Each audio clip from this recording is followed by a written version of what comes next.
ask, what does this mean? If I say things in this next couple of days that you don't understand what I mean, I have failed. You haven't failed, I've failed. I'm supposed to make things clear to you. So I don't mind, and I'm sure nobody will mind if you stop things right in the tracks there and say, what does it mean? I remember we were in Switzerland a couple of years back at a YWAM school, and there was a young Israeli woman there. I discovered later she was listening to lectures in English, taking down the notes in Hebrew. But every now and then she put her hand up and say, you're using too fancy words. What does that mean? That was great. I just think, what do I really mean? Second question is even more important. How do you do it? How do you do it? Because again, in the church, we're accustomed to spread out the great ideals as to what Christians should become. We're pretty short on the ground at telling them how to do it. So again, if I say things today without giving you at least some clues as to how to begin to do it, I have failed, and I don't want to fail. We're going to be talking about leadership, and I want you to see, to begin with, we're covering a very specialized area of skill. Because leadership is often confused, particularly in the church, with two other things that are quite different. One of them is management.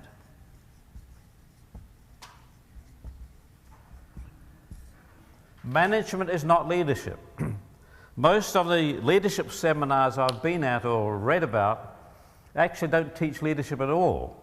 They teach management techniques. Now, management techniques are necessary. Management is the stewardship of resources, if you like. Very few leaders are good managers. They have to get managers to do that job for them. But don't think by learning management techniques that will make you become a good leader. Quite different capacities, okay? The second thing in the church is we often confuse leadership with ministry. So if you want to choose a leader for a church organization, you find somebody with an outstanding ministry. And sometimes you find a leader who has failed and doesn't know why he's failed.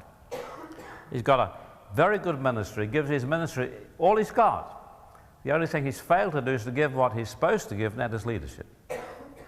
So we're talking I'm not saying that leadership is more important than management, more important than ministry, but I'm saying as far as our seminar is concerned, we're not talking about either of these, we're talking about this business of leadership. I remember coming through the airport in Los Angeles a couple of years ago, a bit more than that, picking a newspaper off the bookstand, a report of a conference on the many aspects of leadership. And after 3 days, the conference came to the conclusion that America as a society was overmanaged and underled.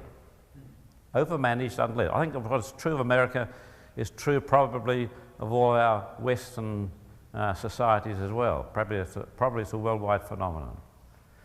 But it underlines the fact that before we go any further, we need to understand what leadership is. Okay? Right, here's the first thing. Leadership has to do with goals and direction. In other words, if you are a leader, the first question I'd want to know from you is, where are you heading? If we're just responding to situations as they come up, crisis management, we're not leading at all, actually. Circumstances are leading. They're determining where we're going, see. So leadership has to do with goals and directions, therefore it is essentially future-oriented.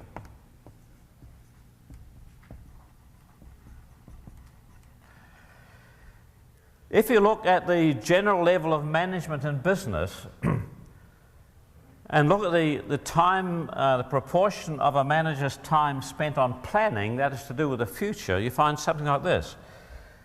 First level management would spend, a first level supervisor would spend probably only about 5% of his time on planning, thinking about the future.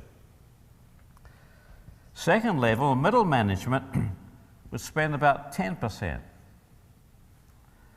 Operating managers would spend at least 25%. When you get to top management, the CEO ought to spend 50% or more of his time with his hands behind his head, his feet on his desk, thinking about what? About the future, where things are going to. So leadership rather is essentially future-oriented. The leader is concerned about what's not here yet. I believe that many of these capacities we're talking about at this stage are innate. Because being future-oriented, this whole thing here has to do with vision. And to be a leader, you need to some extent to be a visionary. Now, as you'll see as we go on, to be a visionary is a necessary qualification for leadership, but it is not a sufficient qualification for leadership. Leaders have to be, in some sense, a visionary, but being a visionary does not necessarily make you a leader. That's what I'm trying to say. But the leader has to be concerned about this whole business of what's going to happen next month, next year, 5 years' time, 10 years' time, and so on. A lot of your attention has to be in the future. And a person who doesn't have the capacity to function that way, that's too vague. I think, well, the future is unknown. What can you do with the future? You don't know what's going to be like in the future. See? Now, the capacity that the leader has to handle the future is a thing called foresight.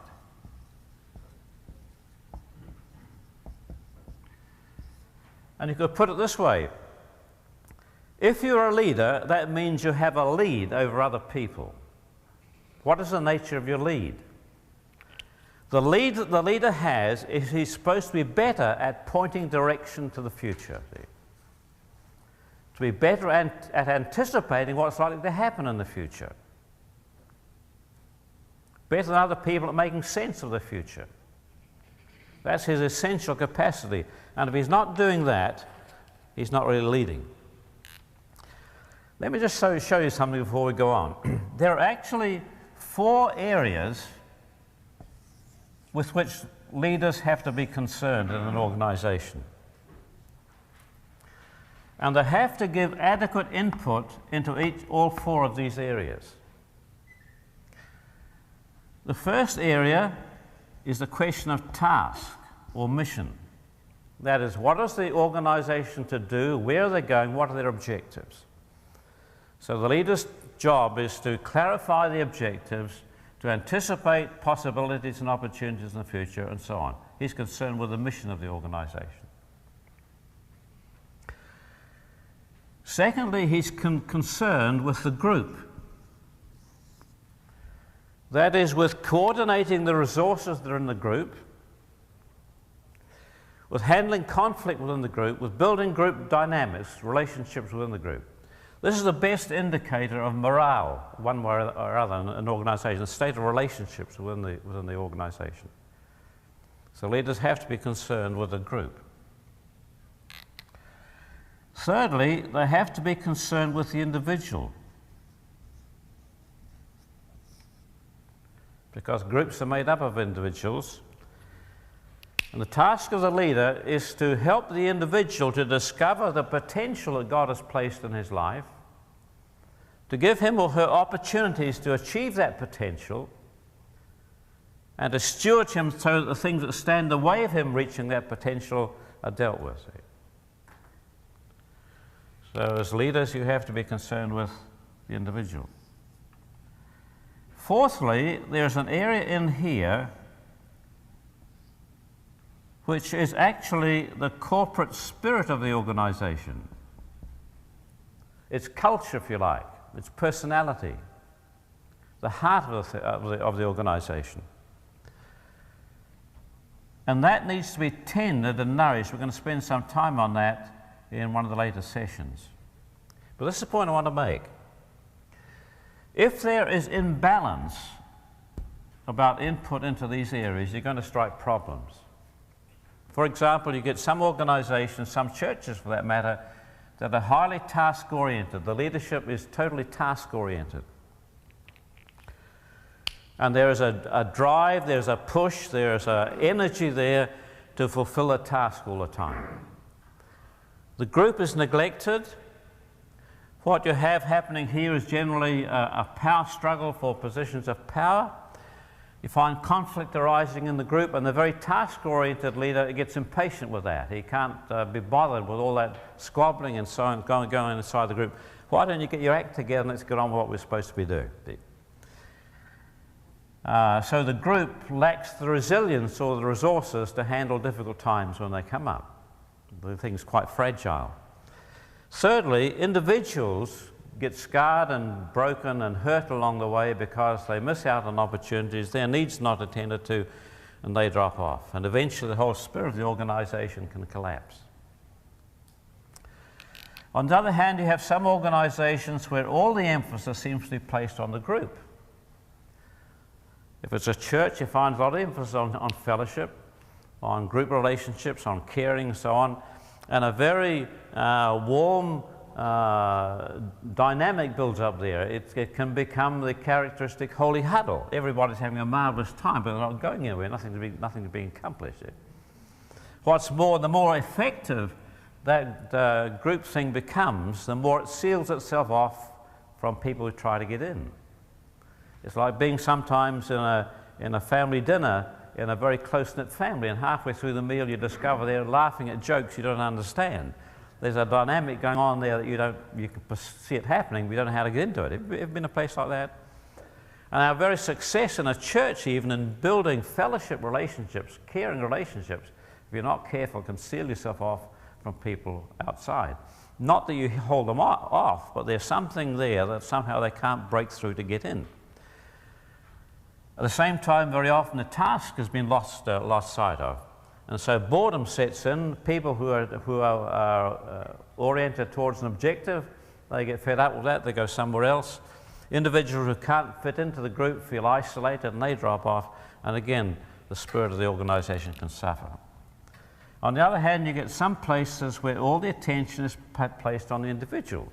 If it's a church, it's very much into healing, into deliverance, and wholeness and so on, getting wounded, broken people, bandaging them up and so on. It becomes virtually a hospital.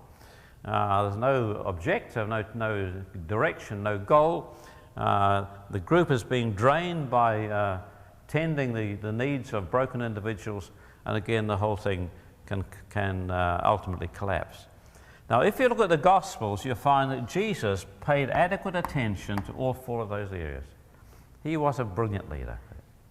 Always talking about the task. He says, "Come unto me, all you who labor and heavy laden, I'll give you rest." What happens when you come to Jesus? He sends them out, 2 by 2. Go into all the world and preach the gospel to every creature. A lot of emphasis on mission and task in Jesus' ministry. At the same time, he spent a lot of time teaching group dynamics. Amongst the Gentiles, their great ones lorded over them, not so among you. If I wash your feet, I've left you an example that you should do so the same to one another. Love one another as I have loved you, teaching them how to live with each other in the family of God. At the same time, Jesus spends time with the individual, sorting out Peter's problems, sorting out Thomas's problems, Andrew, Philip, James, John, woman of Samaria. A lot of time the Son of God spent with individuals in perfect balance. Same time he addresses the spirit of the organization. Read the letters to the 7 churches. In the book of Revelation, he's writing there not to the angel of the church, not an angelic being, because he says, unless you repent, I'll remove your candlestick. He's writing to the inner spiritual pole of life of the organization. And as leaders, we need to attend to all 4 of those areas. That's why I personally am totally committed to team leadership. Because apart from the Son of God, I can't see how it's possible for one man to give adequate input into all 4 of those areas. Now, in a team, one member may be drawn towards one or other of those areas more than the others, but there's an opportunity to see that all 4 of those are attended to. And as far as leadership is concerned, as an ongoing function, we need to care for all 4 of those areas. Now, specifically in terms of foresight, we're talking about the task.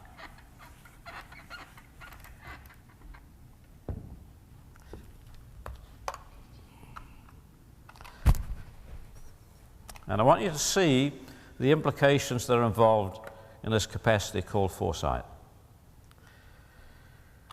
The first is this. The leader, in dealing with the future, is operating with a wider than normal span of awareness. I'll explain what I mean. The leader has to operate with a wider than normal span of awareness. That is to say, when you're considering the future, you have to take into account not just hard data. You need to take into account hard data. You need hard data. But there's more there to make up the picture. In other words, you're dealing with things like opinions, things like impressions, hints, things like intuitions, very insubstantial stuff. But all that helps to make part of the total picture if you're going to make sense about what's going to happen. And if you look at a leader who is good at his job and you examine the way he operates, you'll discover that's what's actually happening. He takes into account things that other people wouldn't consider at all. He's got hunches. He has a kind of intuitive feeling. He's got imagination, as Dan was mentioning. All that is part of the picture.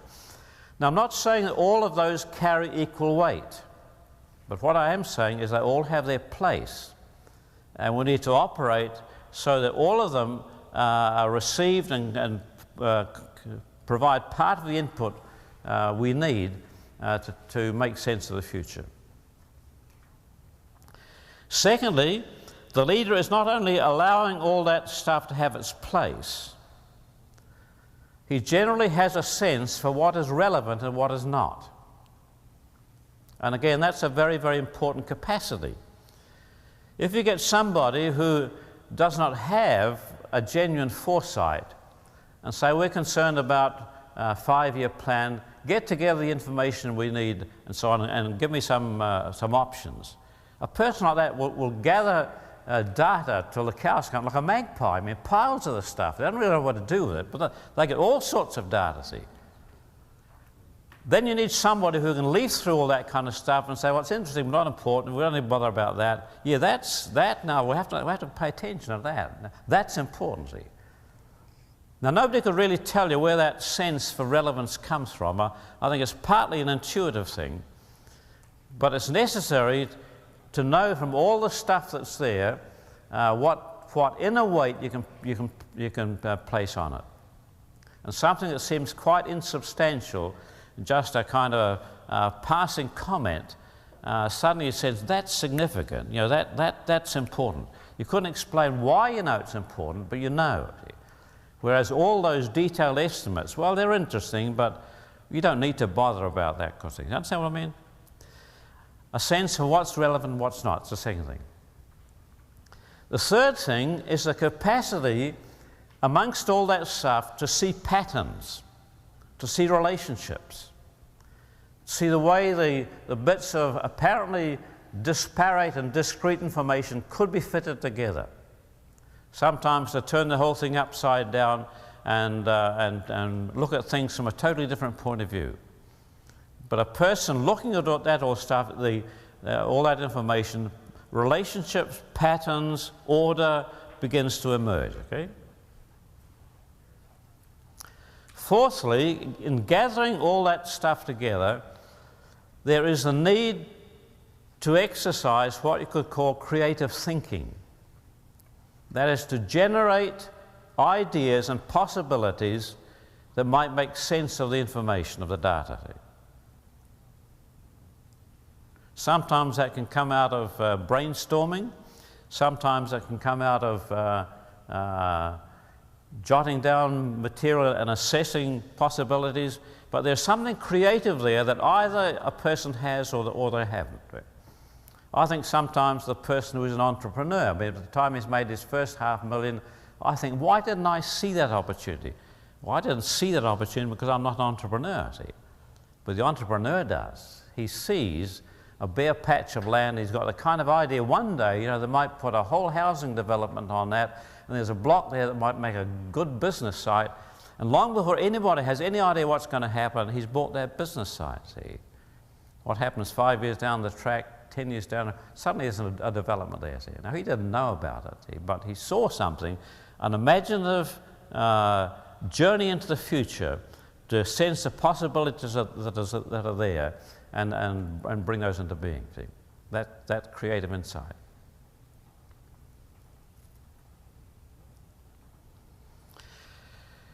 There is a moment in all of that process that again is difficult to describe, but is important for us to try and grasp. And what I mean by this is that when you are dealing with all those possibilities and all that data and all the variables that come along, there's a stage when you need to step back inside yourself from all your pondering, all your thinking, all your estimating, and wait. Wait for inspiration to develop. I find a very vivid example of that actually in the 8th chapter of John's Gospel. In fact, there's a lot of lessons, I think, for it in that passage. It's the story of the time when they brought to Jesus the woman taken in adultery. And you're familiar with the incident. They got Jesus in a catch-22 situation, they thought. They brought the woman to Jesus, said, Moses said we ought to stone somebody like that. What do you say? Now, they had Jesus both ways, you see. If he said, no, don't stone her, forgive her, he'd lose his reputation as an upholder of the law of Moses. See? If he said, well, that's the law, I'm sorry, to keep the law of God, that's what the law says, stone her, then he'd lost his reputation as a savior, as a redeemer, as a friend of sinners. And the story says that Jesus stooped down and wrote on the ground. I've heard lots of sermons preached about what Jesus wrote on the ground in that instant. Sometimes I wonder whether he was really writing a little question and said, Father, can I please throw one stone at the Pharisees? What I think was happening was this. Jesus was assessing all the possibilities. All the possibilities of the Mosaic law, of rabbinical commentary on the law, he knew the lot. He was assessing the effect any decision might have on the people who are around him, on the Pharisees for that matter, on the woman for that matter, on the other people who are on his disciples, all the possibilities of all the options that are in front of him, the way it would affect us here and now, because he knew it was going to be recorded. He surveys all those, and then he steps back inside himself and waits. Now, when I think about it, the character that's involved is that. Can you imagine the situation? Everybody hang on a word. The time running of the tick, tick, tick of the clock, and the people waiting, and the disciples kind of smitten. God, he's going to fail. You know, he's going to blow this one. And Jesus waits. He just waits. He waits. And then the word comes, see, that him that is without sin cast the first stone. Now, I believe in the whole area of vision, in the whole area of catching hold of what's in the future, there are times when leadership has to do that. See? When you know you've got all sorts of possibilities, all sorts of ideas, that don't make all that much sense, and somehow out of that jumble, something's going to arise, and you just have to wait. See? And it can be a real character test because it can be at a time when everybody's pushing for a decision. When circumstances are pushing for a decision, and you know you haven't got one, you haven't got any idea yet, you just got to wait. See? Now, it's at that time that the really genuine creative visions are likely to arise. See? And it is at that time where we can have access to divine wisdom. And divine wisdom sometimes is so superior to human wisdom that in human terms you can't make any sense about it at all. See? But I don't believe we'll get divine wisdom unless we do our bit to apply human wisdom. See? God will never give us revelation to save us perspiration, see? To save us doing our bit. But out of the struggle of all that, there are times wonderfully in God's intervention where something emerges that's beyond our capacity ever to imagine. See? We're tapping into divine wisdom. If you look at the way the Hebrew prophets functioned, it may help you to get a handle on this. The Hebrew prophets, part of their role, it seems, was to give a political advice to the kings of Israel.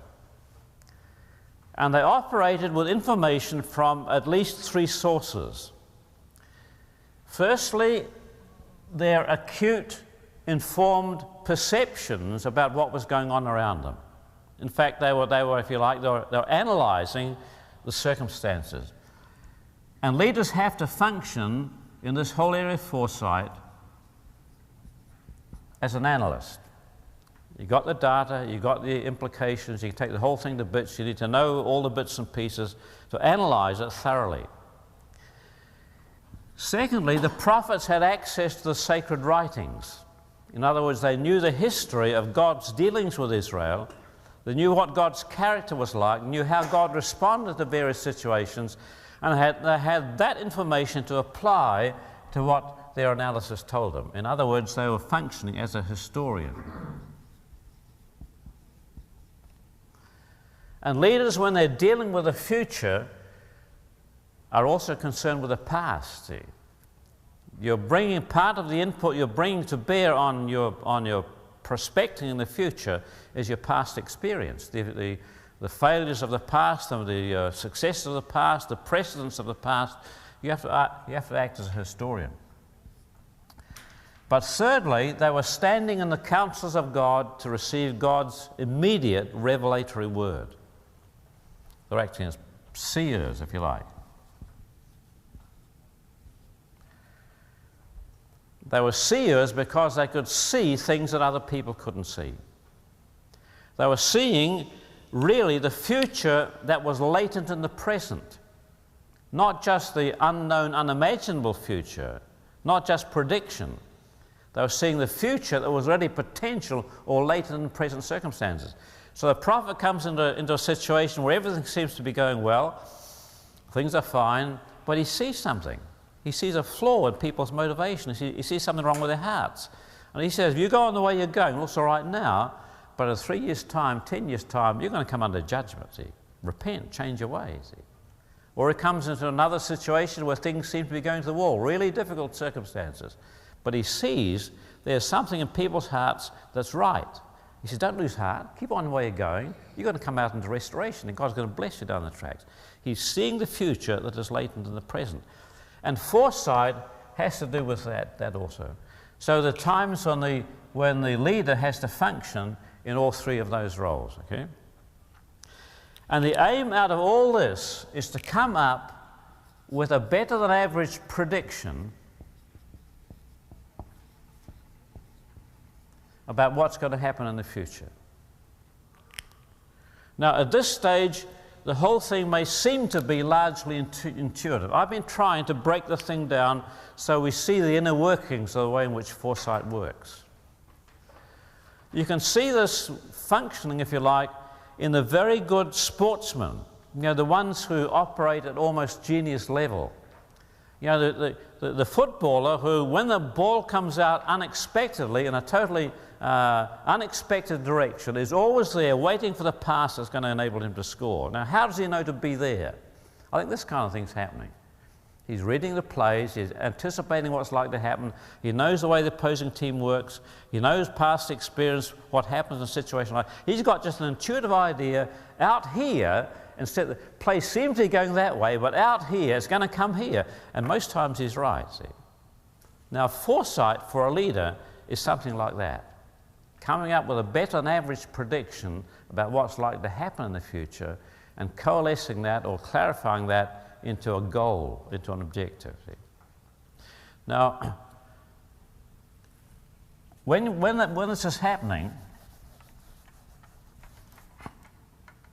we have to distinguish between objectives and goals. Objectives are long-range, overarching directions in which we're moving. But objectives by themselves are not enough to get things underway. They're too vague. They're too broad, if you like. See? Objectives always have to be clarified into specific goals. Once I've got a specific goal, then I know whether I'm making progress or not. You can't know whether you're making progress towards an objective. It's too general. And oftentimes with leaders, they get their objectives right, particularly in the church. They have the objectives such as enabling Christians to rise to maturity or something like that, or reaching the whole community with the gospel. Now, that's a great objective, but it's not enough to tell us whether we're making any progress. It needs to be clarified and concretized, if you like, into specific goals. Then when we've got specific goals, I can monitor progress along the way and know whether in fact I'm achieving those goals or making any headway towards fulfilling objectives. Okay.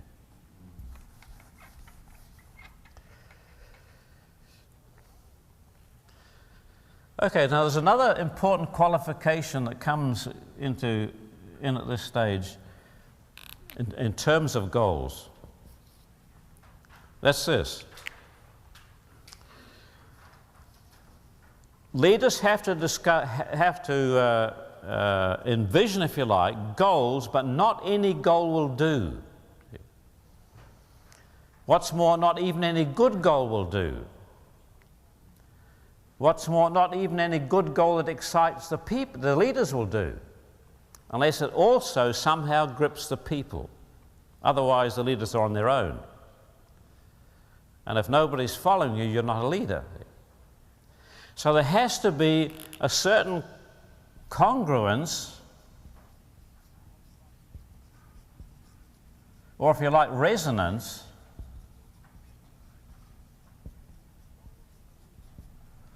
between the goals of the leaders and the aspirations of the people. Very interesting passage in John chapter 10. You can learn a lot about leadership from John chapter 10, the Good Shepherd chapter. It says, when the shepherd leads forth his sheep, he goes before them.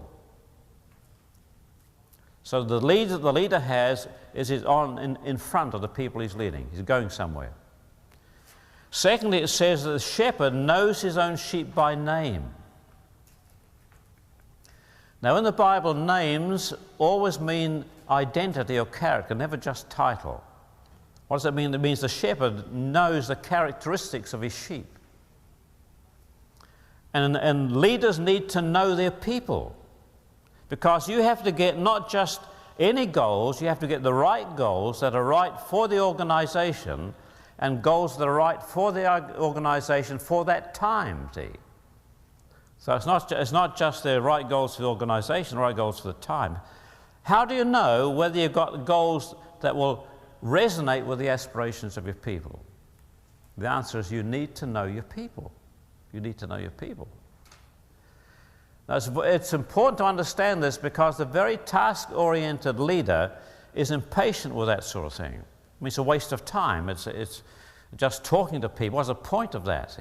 He's gripped by his vision, he's got his goals, he sells his goals and so on, and then he wonders why he's got to struggle to get people committed. Sometimes I've seen over the years this kind of thing happen in the church particularly. Along comes a very experienced, successful leader with very charismatic personality, a very gifted person. He's got a brilliant goal, got a great mission, a great project that's exciting him. Beautifully presented, enthusiastically declared. Everybody admires it, commends him, promises to pray for him and so on. You know what? Nobody buys into it. See? And I've seen leaders get really bitter over the years over things like that. See? Where's the commitment of this bunch of people here? See? Worse still, once or twice I've seen on the heels of a guy like that, along comes a young, half-baked leader with no track record to speak of. He's got a vision, he's only half clear about what it's like, and it's clumsily presented, but suddenly everybody wants to buy into it. Why? Well, the first one's got leaders that have got a goal that doesn't fit the people. The second one has somehow struck a goal that carries a resonance with the aspirations of people. I noticed this in hindsight in our church at home. I discovered that what I had been habitually doing when I was talking to people, even on pastoral visits, because actually I'm not a pastor, I'm a hopeless pastor. Crisis counseling is, but pastoral visitation doesn't interest me at all very much. It has to be done, it's very important work, I'm not saying that. But when I was talking to people, I'd always be dreaming out loud. always suggesting ideas, always running things past people. Now, most of them weren't serious intentions at all. A lot of them were really quite crazy, but out of people's feedback, you see, you get responses from them. You can build up over a period a quite accurate, intuitive sense of where people are at. See? Now, good leaders, I discover, do this instinctively. You get a bunch of leaders together talking about projects, and one of them might say, well, that's all right for you guys, but where I come from, that will go down like a lead balloon. How does he know? He's never asked. He knows. He knows his people. Or he might say, well, that's no good for us, not yet anyway, but 6 months' time we could look at that. How does he know? He hasn't asked. See? You've got a pretty good idea. Or he might say, that's for us. You know, I've been looking for something like that. Our people go bundle on that. I'm going to take that on as soon as I get it. How does he know? See? He's learned to know his people. Now, I mention this because it's very important that that kind of rapport, that kind of interchange of heart and desire and so on, be built up between leaders and people. See? Because if you bring in front of them things that don't really interest them, they may try for your sake to be committed to it, but their heart won't be in it. See? So spend time with the people so they have a chance to share their ideas, their inspirations, their aspirations rather with you. Now, there needs to be a very high level of trust between leaders and people for that to happen. See? Otherwise, people will only tell you what they think you want you to hear. See? But if they know they can tell you their frank opinions and it will not be held against them, then you can build up sufficient knowledge to guide you not only as to what the goal ought to be, but as to when to go public with it. See? So don't neglect. The question of resonance is very, very important.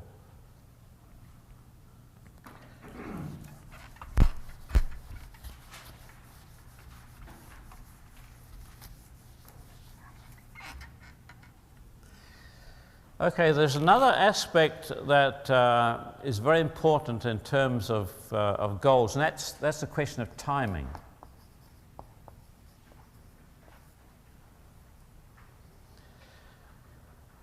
And again, what I'm going to talk about here is one of the capacities that, to me, separates between people who are leaders and people who are not leaders.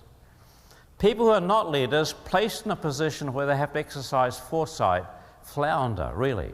I mean, they're stressed because they really can't make sense of the uncertain, vague future that leaders have to operate in.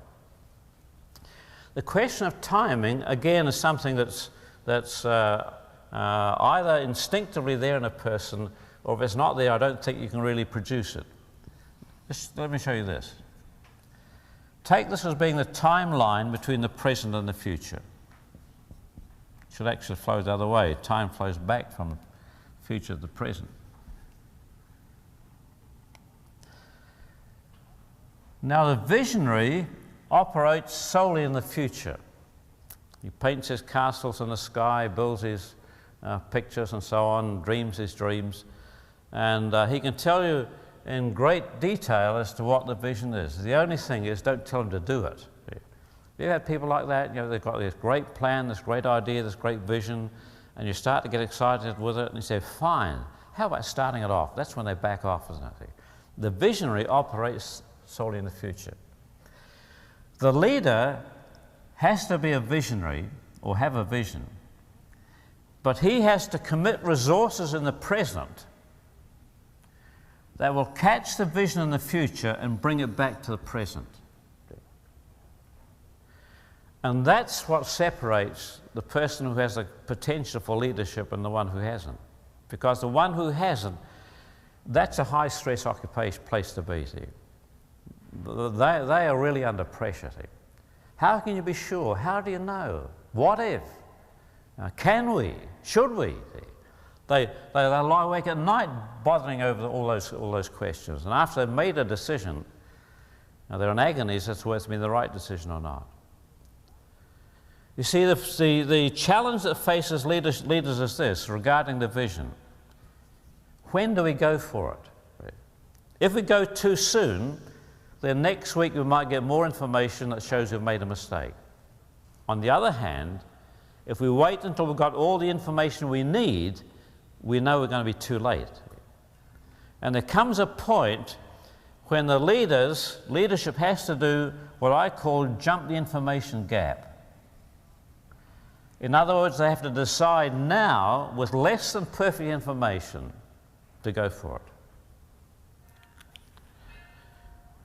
The person who is not a leader will either do one of two things. One is they'll dither here until the opportunity is totally gone. Or they'll step out in presumption long before they've got adequate information to make that jump. See? In either way, they're highly stressed. This area here, between the interface between the present and the future, is what people who are leaders call the cutting edge. I mean, they love that risk. See? They know where the risk is, that's where the opportunity. They live with that with great delight. They can function in that area. See? And they are willing to step out into the uncertain future,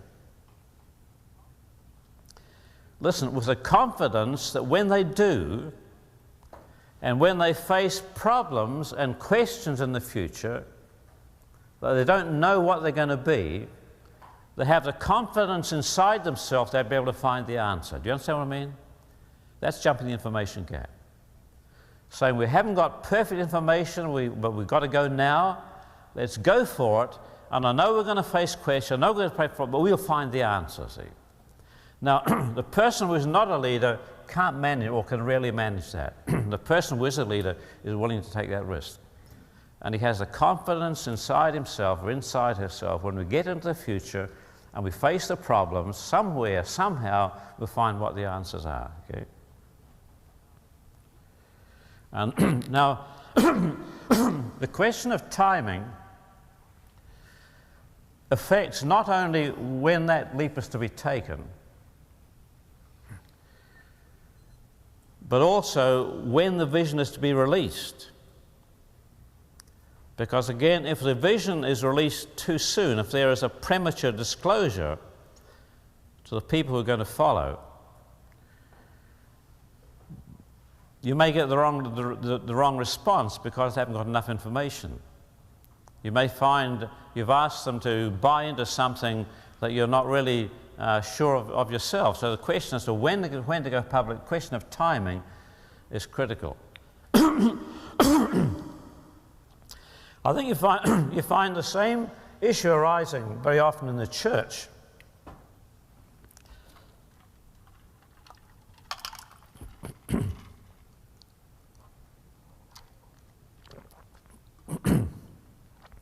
When it comes to the role of the prophet. You'll notice, for example, that when there's a prophecy, it generally has a kind of immediacy about it. The prophet comes with his message and he's got a word from God, and if you don't move straight away or by Tuesday at the latest, the judgment of God has got to come upon him because God, he has spoken, see. Now let's be fair, that is the only way the prophet can give the message. He does not have the luxury of inspecting it beforehand to discover whether he's got it right. He has to give it the way he gets it, see. But it's not the job of the prophet, it's the job of the elders to decide the when, see. So you find in John chapter 10, it says, when the shepherd leads forth his sheep, he goes before them. And leadership has to struggle all the time with the tension of the when. And there are times when the elders of the church have to receive the prophecy and resist the pushing of the prophet who's in agonies because he's declared the word of the Lord and nothing's happening about the word of the Lord. That's not his role. His role is to declare the vision. The elders is to decide the when. And in business terms, in any place of leadership, that issue will arise. And these are the critical ones that, to me, separate people who have the potential of becoming. They don't automatically make you a leader. But unless you have the potential to handle situations like these, I doubt whether a person can become an effective leader. Okay? Right.